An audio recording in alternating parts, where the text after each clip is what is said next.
Welcome.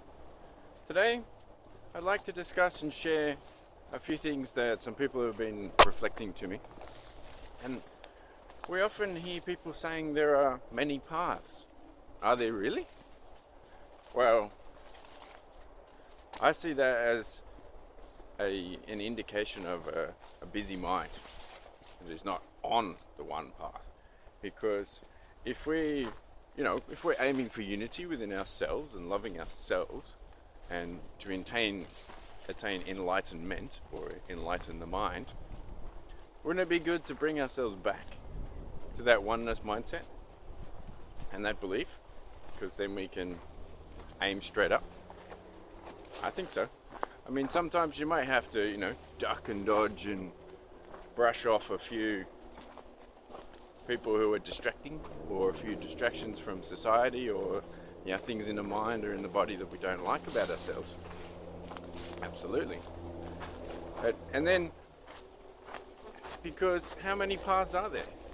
Sure, there are plenty of opportunities and temptations and obstacle courses to get past and things like that. But in the end, how many paths are there? One. Yours. Nobody else's. That's it. And of course, people will say there's many different spiritual beliefs and religious traditions and things. Hey. And they are fantastic options as ways to improve ourselves. Absolutely. That can be a path that you choose for a little while. It may not serve you for a certain period of time. So, and then of course, I like to look at these things on a cellular level and then take it way up into the soul, because it's kind of fun. So on the cellular level, we're heading in one direction on a certain vibration, and we can use a lot of our tools to improve that vibration on a daily basis, performing little daily rituals to improve our cellular health and our cellular rejuvenation. That is absolutely the best way to do it, because as above, so below. And we can be constantly improving ourselves on a daily basis. And when we know we're progressing and we're feeling well, then that's when our path is tried and true. There doesn't seem to be too many options. It's like, nope, I know what I need to do. I need to do this now.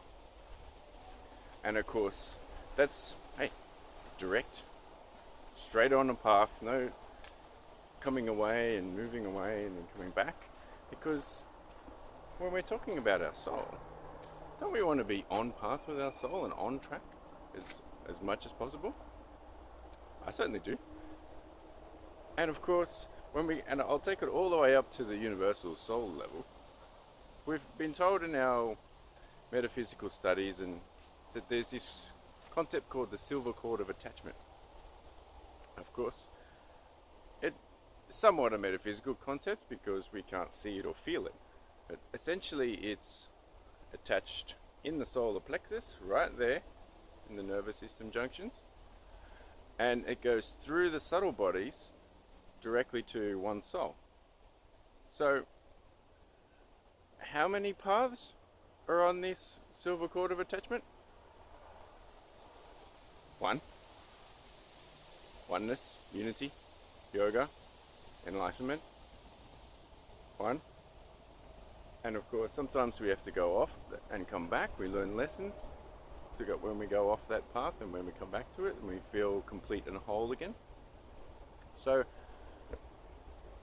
and of course, on this silver cord of attachment that goes through, say, the etheric realm, which is where all our emotional stuff has been stored, the funk and the gunk, then that can take us off that path as a distraction.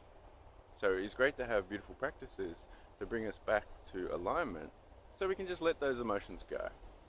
For me, I like to come into Mother Nature, go for a bit of a walk with some contemplating, and that's really in the next realm, which is the astral realm. So in the fifth dimension, which is where all the thoughts and beliefs are stored. Again, one path. If the mind is taking you off on different thoughts and beliefs, bring it back, do some cleansing, do some, you know, walking in the bush, something nature, whatever works for your heart. That is the way to come back to alignment and centered. Because when we're centered, we can get those messages that come through from the soul into the solar plexus from that silver cord of attachment. Guess what? That solar plexus needs to be clean and clear. So then we can stay on track and stay on path with this cord of attachment, which is essentially like an umbilical cord to the Divine Mother and the Mother in the universe. And of course, we come from our own biological, physical Divine Mother attached through this umbilical cord, which is the microcosm.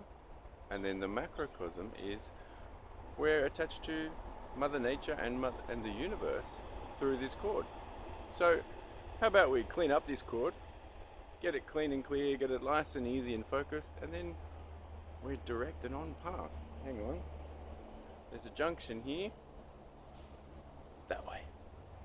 For clarity.